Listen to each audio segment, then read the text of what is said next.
Let's move to the last three types. So these are the types where the sexual subtype is actually the counter type. And the difference between the three subtypes is actually so big sometimes that you can hardly say that there's some kind of common flirting style for all subtypes of the same type. So here we're talking about types 1, 5, and 6. And basically here the energetic qualities of the type are very different from the energetic qualities of the sexual instinct. So let's start with type 1. Now the energy of type 1 is very much about containing oneself and about controlling the impulses, whereas the energy of the sexual instinct is very much about being impulsive and letting the energy flow without any constraints whatsoever. And it is this rather contradictory effect that is really at the core of the character of the sexual one.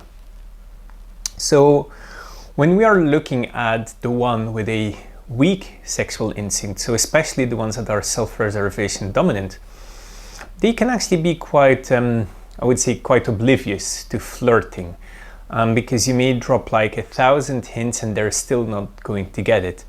So when you're flirting with somebody like that, you need to be a little bit more direct and maybe a little bit more straightforward than with most other people. And this does not mean that these people don't want to be seen, they don't want to be desired or anything like that. I mean, they want it as much as anybody else. But they just don't want to draw too much attention to themselves because they feel it's somehow inappropriate.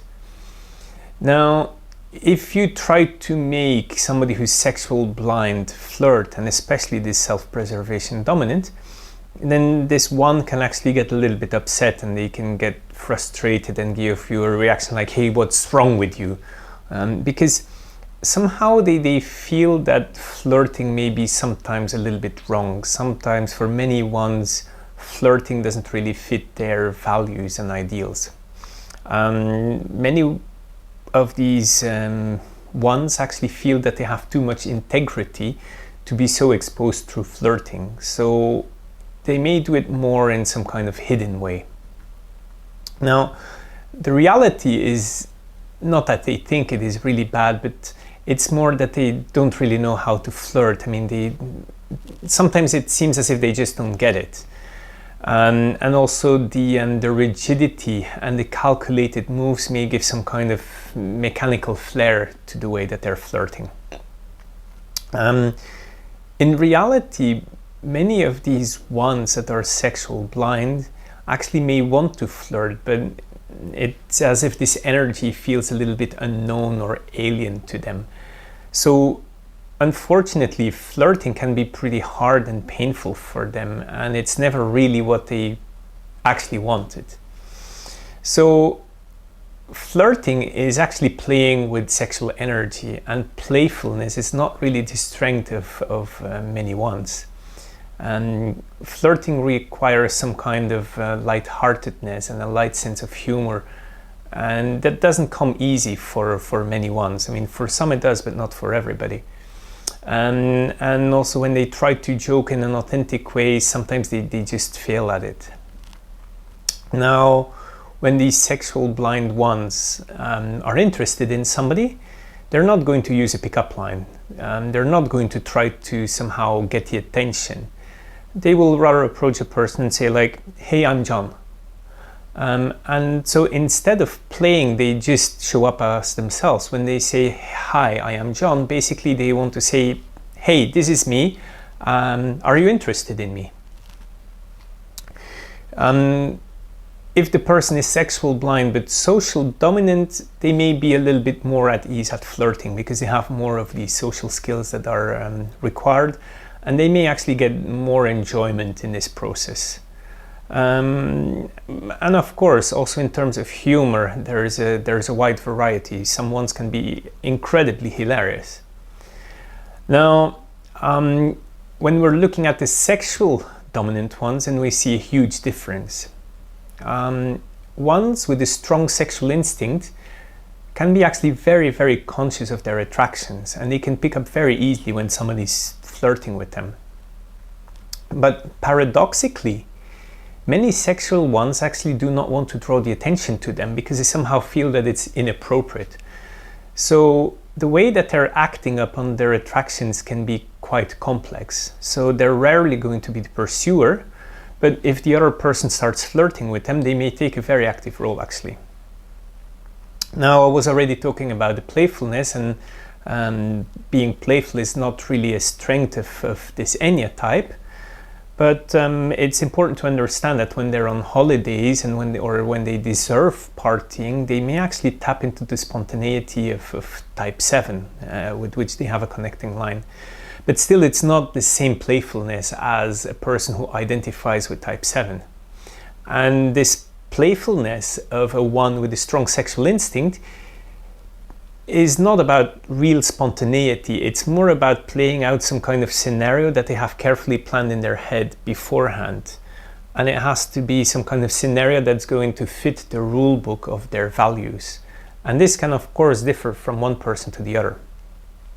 And it's very important that the scenario is actually going to ensure that nothing inappropriate is done and that there is no imperfections of the one that can come out. Because they have this deep fear that they're not going to be perfect, and that makes it very difficult to impress somebody. And actually, what's interesting about the sexual one is that they quite often have a very dry wit sense of humor, and others may sometimes not understand it because it can be sarcastic. But of course, there's other ones that can be truly funny.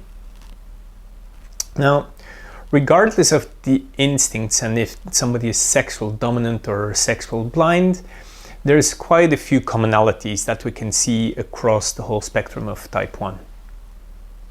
The first thing is that calling it flirting is maybe not the right word, just because they lack spontaneity, because flirting actually has to be fluid and ones are often a little bit too calculated. So for type 1s, it's maybe more a little bit a process of interacting about values and figuring out if they match. So maybe it would be better to call it something like pursuing a desire or pursuing a sexual encounter. Of course, if we're talking about the spontaneity, ones that have a 2-wing can be a bit more charming, and they can really have this kind of seducing part. And again, when the one moves along the arrow 2.7, they can actually become a bit more spontaneous and creative. Now, the second commonality of all ones is that they don't like playing games, because they associate playing and games with not being serious. And for them, finding a partner is normally something that's pretty serious.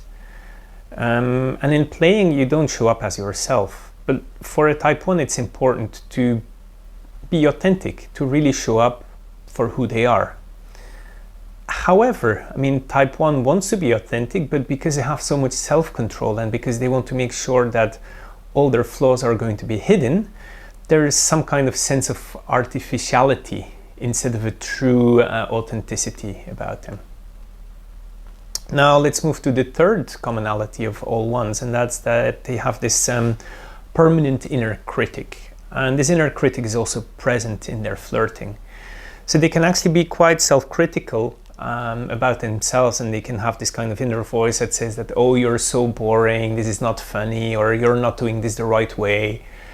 So actually, as a result of this self-censorship, they may not tell the jokes that they wanted to tell just because they may be afraid of looking dumb. And they may actually wish that they could be more brave in what they're saying or what they're thinking. And they really don't want to show their imperfections somehow, because at the end of the day, they want to impress a prospective partner. And this brings us to the fourth commonality. And this fourth element is appropriateness. Appropriateness is a key concern in anything type 1 does. And this, this also applies to flirting, of course. So type 1 may actually attach a lot of importance to the way they look, the way they dress. And it's not in terms of looking sexy, but it's more about the appropriateness of their appearance. So quite often you may get the feeling that a type 1 actually wants to flirt, and they're willing and even able to flirt, but something inside is somehow blocking them, and something is like telling them they actually shouldn't. And it's all about this inner critic that tells them if something is appropriate or not. Now, of course, this appropriateness is going to depend from person to a person, and it's heavily influenced by the value system of the person. And this again brings us to the fifth element that is very important in flirting of type 1. Ones communicate their standards and their values, and they really explain what they expect from the partner. And they can do this in an indirect way, just through their manners and their behavior. And this way they may really show what they stand for and what is important to them. But they may also transmit this more explicitly or even more directly through storytelling, and some may actually say very upfront and without any nuances or subtlety what their expectations are. They may say what they think about sex, what they think about fidelity, what they think about abortion, and so on. So ones can be quite upfront about the values they believe in, because they think that communicating about values is an important step in establishing compatibility. And indeed, I mean, it's very important in a relationship that you somehow share the same values, or that at least you have understanding and you accept each other's values. But it's not a good way to start a relationship with somebody you just met, of course. Now, in seeking out this compatibility, ones are also looking for the values of the person of interest. So it's not only about their own values, but it's also about the person they are dating with. And basically they assess the quality of the conversation through the angle of like, what is important to this person, and do his or her values match mine? Or is the way this person is flirting actually an appropriate way or not? Or what does this person's flirting actually tell about his or her values? So ones have very much an observing and an evaluative presence in this process. Now, I want to make a very important side note here, and it relates to the gut center, because type 1 is a gut type. And the gut types process information through their gut. It's not a mental reflection. Now, they basically evaluate the discussion by sensing the integrity of the person. They're not really able to explain why they reject somebody, but they just know if the person is right for them or not. So what happens is that they perceive the information, they absorb it, it travels down the body. The gut is going to decide whether or not the values of this person match the ones that they actually want to see. Then the energy is going to travel up again, and then they can express what they think. And if they don't like the other person, then they can go rigid and contract very quickly. So ones are actually very strict on their values, and as I said, they're going to differ from person to person. And so far I have mainly spoken about people with a rather liberal value system. So they can be very outspoken about non-traditional sexual orientations, about the right for abortion, about one-night stands and polyamory and so on. But there is also other people who are more traditional. There are some ones who are very strict in not having any one-night stands or not having sex before marriage. Because they're really looking for a relationship that's going to bring value and meaning to them. And some ones may even feel that if somebody is having sex on the first date, that this is just not right. For example, a friend of mine who's a one, he basically said that, look, if a girl is willing to sleep with me on the first night, it just proves her unworthiness for a real relationship. Now, we don't know what's actually leading to a person coming up, having this kind of more liberal or maybe more conservative value systems. And this is something that we cannot explain through the Enneagram. This is more something about spiral dynamics, or maybe something more related to the first lesson that I had. I think we can move on to type 5. 5s tend to compartmentalize, and this is also what is happening in flirting. So, are they flirting with the aim of finding a long-term partner?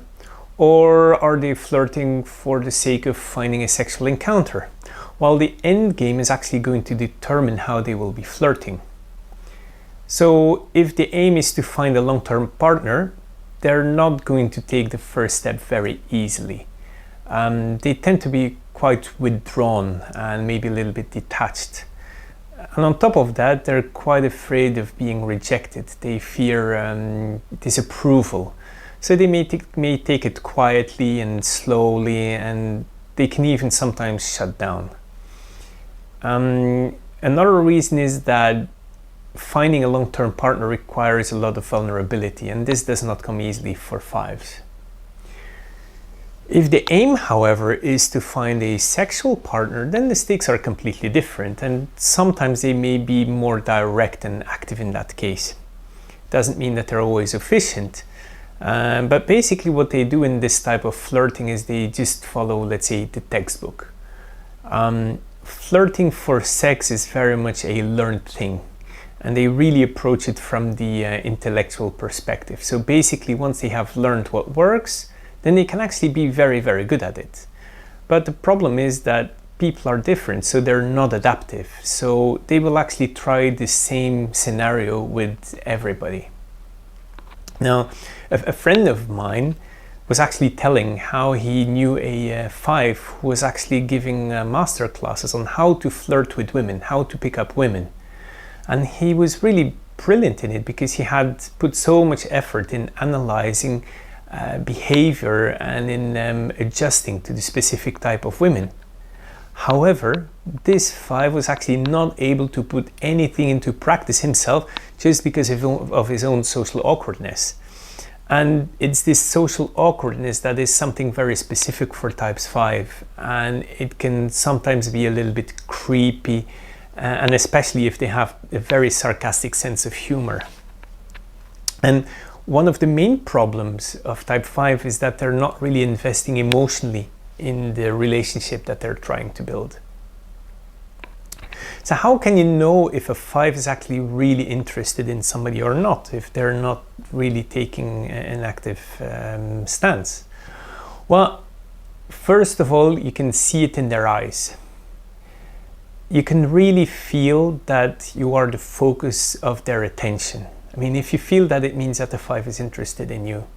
And the other thing is that the 5 is really paying lots of details, a lot of attention to all details.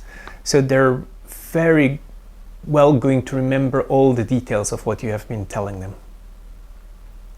So actually, in general, we could say that 5s with a weak sexual instinct can actually be quite bad and even almost hopeless at flirting, because it's a social skill, and social skills are not necessarily the strength of 5s.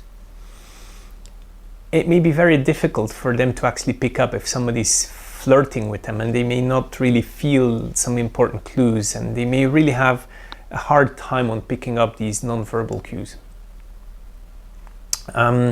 The other thing is that 5s often have a difficulty also dealing with the directness of other people when they are trying to flirt with them, and they can easily be scared off by too much intensity. And this again is especially for the ones that are not sexual dominant. And some 5s may actually also feel a little bit embarrassed and even close down when somebody is flirting with them, even if they truly like that person. So in many cases you could actually question, do these 5s, especially the sexual blind 5s, do they actually really flirt? Because they're not playing with sexual energy, and they just don't really know what they have to do.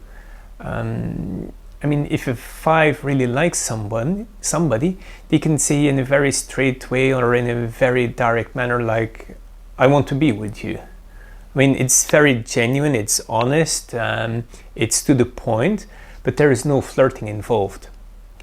So actually you could say that sometimes fives are a little bit like ones, in the sense that they can be very direct in expressing that they would like to have a relationship or that they're interested in somebody.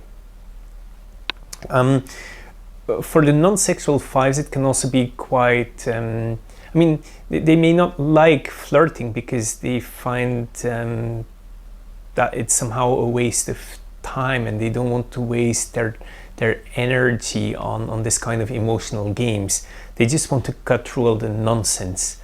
Instead, they prefer to have a real open and honest discussion, because that is what they value more in terms of having a long-lasting relationship. So basically, fives can have a very serious approach in this whole dating process. But still, sometimes fives can start making jokes, but this is most often when they're in stress, when they're actually getting in touch with their arrow 2.7. It's also quite common for fives, again the sexual blind ones, if they are a little bit hopeless at dating and at flirting, to rationalize their sexual desires away and claim that they don't need sex, or say that they are asexual. But in reality, they have sexual desires, they have wet dreams. So I mean, as I already highlighted, there are quite some differences between the subtypes. So the self-preservation five is the most awkward in flirting, actually. So they may be more direct, and they may talk more about their own interests. They may just talk about which TV shows they like, or they may want to connect with somebody else through video games, or they may just want to sit together with a person and watch a movie together and somehow draw that person into their nest, but they're not really interacting that much. The social fives are a little bit different, because they're less prone to this kind of social awkwardness.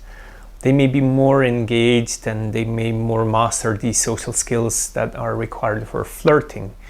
And the other thing about the social fives is that sometimes they may not flirt in order to find a partner, but more to fit the social group. I mean, if everybody's flirting in their group of friends, and they may also do so just to somehow fit in. I mean, of course, those that are social dominant and self-preservation blind will be a little bit better at flirting than those that are sexual blind.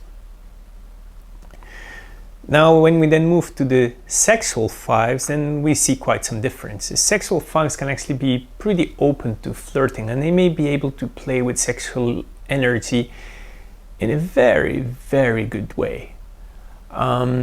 They may still have this kind of social awkwardness, especially if they're social blind, but this can give a very interesting spin to the way they play with sexual energy, as we'll see. Sexual fives can be much more capturing, and they can really be able to get the attention. They are able to, they have the intensity to pull others towards them. And of course, as they are the sexual subtype, they have a more idealized version of love. So as we'll see, they can be actually extremely good at flirting. And there is something very peculiar to fives, and especially the sexual fives. This is how they are able to create some kind of mystery about themselves. Sexual fives try to connect in a very mysterious way. They're only sharing to a certain extent, and they're keeping the key issues still hidden. I mean, they don't show enough to the interested partner or the person they would like to impress, but they don't show too much, but they still show enough in order to prove that there is a lot of depth. And actually, this kind of mysteriousness can be really intriguing and can really create some kind of curiosity from the other person. And interestingly, sometimes it can be a little bit creepy, and often it's purposefully creepy, because fives, and especially the sexual fives, want to frighten away anyone who cannot handle their level of darkness and intensity that is deep inside of them. So As I already said, most fives, apart from the sexual fives, are not really good at playing with sexual energy, but they still want to try to create a relationship. They want to establish a relationship. So how do they do that? Well, they very often try to go for some kind of knowledge-based connection. And they may try to flirt by adopting some kind of image of possessing some kind of exclusive knowledge.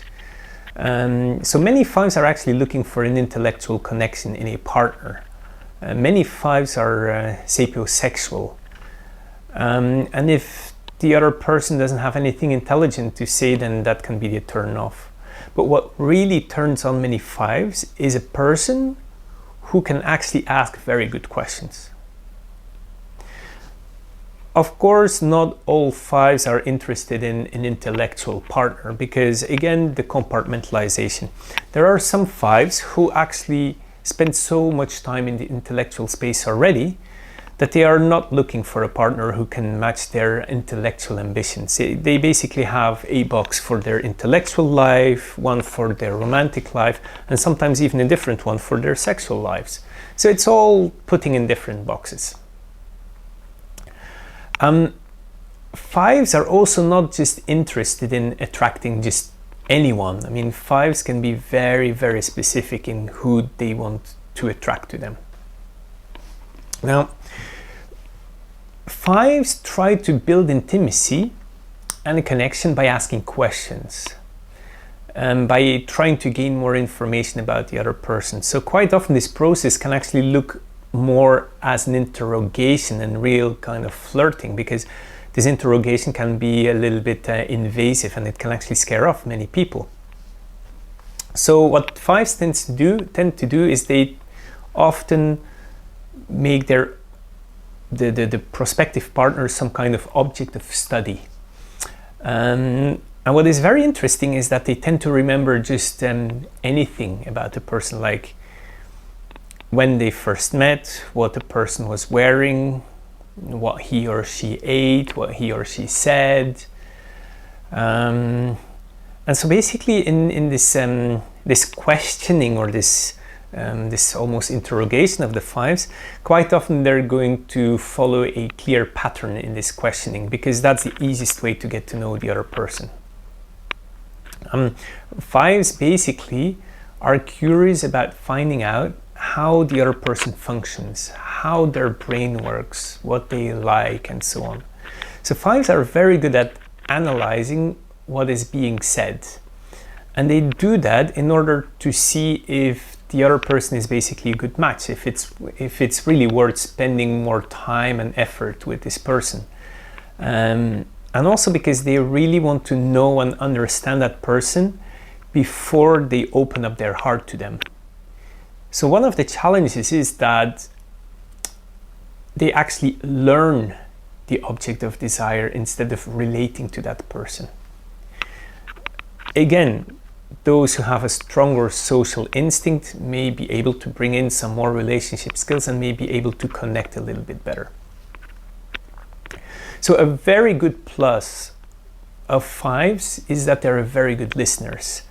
They take a genuine interest in the partner and they have a very attentive ear. And this really creates some kind of sense of closeness. But on the other side, fives don't really like to share too much about themselves. They try to keep the other at an arm's length because they value their privacy too much. But when they really are into somebody, they will start sharing. And the other thing about the other person sharing is that they like to listen to the other person, but they actually don't like it when the person is only talking about themselves and actually not really showing that there is an interest in the five. But sometimes the five may actually take the lead and may actually want to tell the other person what they are passionate about. So they show their interest to the other person by wanting to share their knowledge. So again, it's very much information oriented. It is very genuine, their desire to have this kind of relationship, but it's a little bit out of context. And the stereotype, and of course it's a caricature here, is that like it's like a 5 who may just want to show his stamp collection as a way of impressing the other. Now again, I mean, this is a stereotype, a caricature, and in reality it's much more subtle than that. But the main idea is that when a 5 wants to take the lead, they may want to tell the other person something that they are really passionate about. And this is really the way that 5s are creating a contact. They try to connect by bringing forward information. There is often no real dialogue. I mean, there is a dialogue, but there is no real, there's no personal contact, let's say. So, whereas it's like creating a relationship, in reality, they're not really relating. Now, 5s will not open up during the initial flirting, but they may do so in private with somebody they've really come to trust. And it's basically because 5s are too sensitive, and they don't want to trivialize their deep emotions, and they really want to protect this very intimate part of themselves. So when they feel close to a person and when they feel emotionally safe, they can actually start saying sweet and nice things, and most often they will do this by text messages or emails, because face to face may be too difficult and they may have challenges coping with eye contact. So quite often 5s actually like to flirt from a distance or connect from afar, basically because being physically close can sometimes make them at unease, and then they cannot really focus on what is happening in their head, and then they have difficulties properly analyzing and filtering all the incoming information.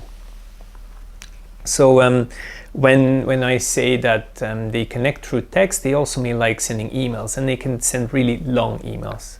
And when I say long, it's really long, because we had some 5s that were saying that they can write letters or emails of like 20, 30 pages long. And for 5s, written communication can actually be a very good way of figuring out if the other person is actually a good match for them, without having to deal with too much direct social interaction. So as a result of that, actually the internet is some kind of blessing for 5s, because they can really interact with somebody without having to face the awkwardness of meeting somebody in person and not being in a situation where they don't know what to do with their feelings.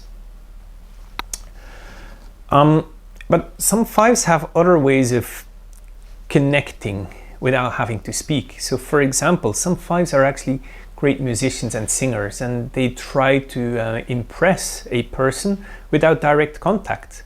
Others may actually read their poetry, which legitimates that they do not have to connect emotionally with the person. Some 5s, especially women, may like to use touch actually, because it's an easy way to flirt. And they may do it in a very light and a subtle way, but this way they can show their interest in a non-aggressive way. And also maybe finally, although 5s, I mean, they may be a little bit more attentive to their looks when they're going on a date. In general, they don't care that much about their physical look. Again, the sexual 5s are going to put much more attention to it. But many 5s actually find some forms of sexual flirting to be ostentatious and showy. So many 5s don't like red lipstick, high heels, fake eyelashes, strong perfumes, push-up bras, tight clothing, and so on. So we've made it to our last type, type 6. Now, type 6 can look a little bit like type 4, and they may give the impression that they are coquettish, because they also give this kind of mixed signals, but they're actually very, very different. Now, it's actually very difficult to understand what a type 6 really thinks, and the same actually applies when they are flirting. So when a 6 is flirting with you, it's like, well, are they really interested in me or not? Are they just really into me, or they're just flirting with everybody? Or are they interested in a real relationship, or they are just out there for sex? So it's very difficult to know what's happening in the mind of the 6. And it's not only difficult for the other person, it's actually difficult for the type 6, him or herself, because quite often they just don't know themselves actually. They're not certain if they are really interested in the other person or not. And in the cases where the 6 actually knows what he or she really wants, they're not sure if it's actually worth the effort, or if they're actually good enough, if they're actually going to be able to gain the attention of that person. So they end up pushing the gas and the brake pedal at the same time. So it's not that they are alternating between hot and cold like the 4 is doing. No, 6s are both hot and cold at the same time. So the prospective partner is just picking up these mixed signals and may think that one is stronger than the other. And indeed, some is stronger than the other, but they're basically both present at the same time. So what looks as coquettishness is actually just sending a big ambiguous signals due to this internal insecurity. 6s are not secure when they are flirting because they have this permanent inner dialogue like, am I going to be really big and assertive and confident, or am I not? Or like, well, does the other person really like me or not, and what am I going to do? Or am I going to be soft and feminine and let the partner be masculine, or am I not going to allow that? So that's the whole inner dynamic.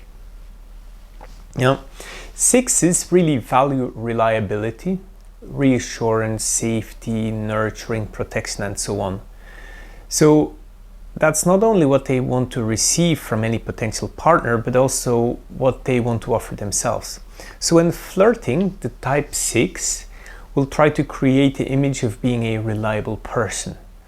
So they want to show that they are a good provider by showing care and giving comfort. And that's why quite often, if you are dating a 6, they can really try to bring calm and easiness to you. And actually, when a 6 is in a flirting mode, they try to project this image of being self-confident and being calm, but actually deep down that's not what they feel. I mean, they try to come across as easygoing, fun, witty, casual, relaxed, but actually inside they can be freaked out to death. Interestingly, 6s can also be very suspicious of the flirting behavior of other people. So if somebody is too positive or too dismissive, then they're going to be skeptical and they will consider that this person is actually not reliable enough. They will consider that this person is not open and vulnerable enough. But at the same time, the 6, him or herself, is not vulnerable either. The 6 is not going to be open. So they're not really going to say what they really think, how they really feel. Now, let's maybe distinguish between the sexual dominant and the sexual blind, because there's a huge difference in between. And it's not that it's like two extremes. I mean, all 6s somewhere fall in the middle of this spectrum. So the ones that are more to the sexual blind tend to be very cautious in their approach, and when they meet somebody they are attracted to, they may not act upon it. They may feel too anxious, too timid, they may doubt their own flirting skills, and quite often sexual blind 6s may not be flirtatious at all. So instead what they will do is when they meet a person and they're interacting, they are going to observe, check things out, ask a few questions and like see how the responses are. Basically what they are doing is they're just testing the waters. They're trying to see if it is safe with the other person. So they're actually not playing with sexual energy, they're more over-analyzing whatever is happening. So these sexual blind people, or those who have a very weak sexual instinct, tend not to be very assertive. And instead of taking the first step, they're going to give some kind of subtle signals that they are open to be flirted with. So you could actually say that they are somehow initiating passively.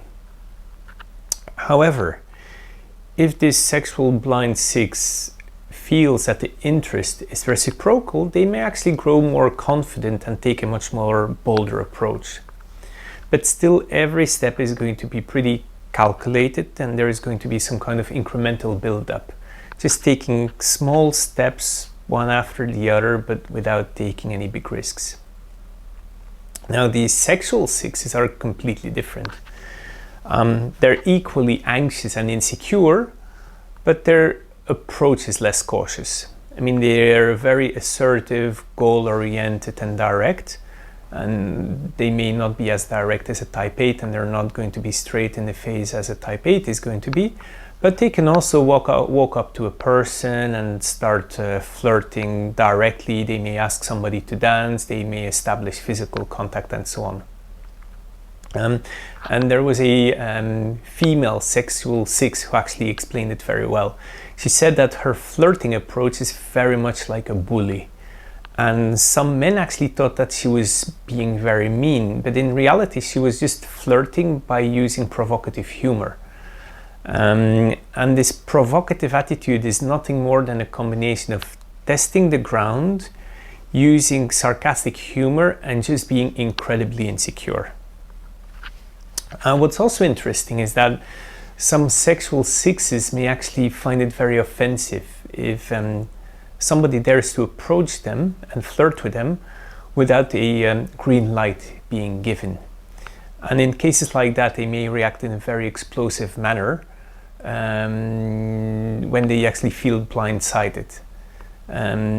So very often, sexual 6s prefer just to observe, but approach a person, the first one themselves. They prefer to take the initiative. Another interesting aspect about type 6 is that quite often they can have a big mouth, and when they feel that the interest is reciprocal, they can make some hints at getting sexual, and in their mind they can actually be ready for it, but at the end they may get cold feet and nothing's going to happen.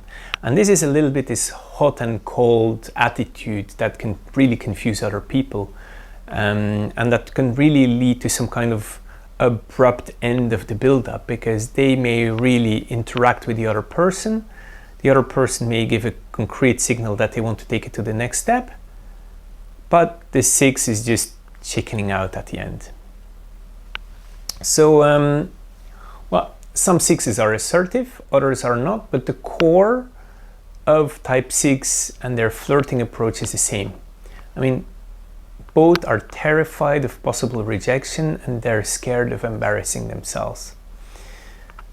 So what do? Well, they use plausible deniability.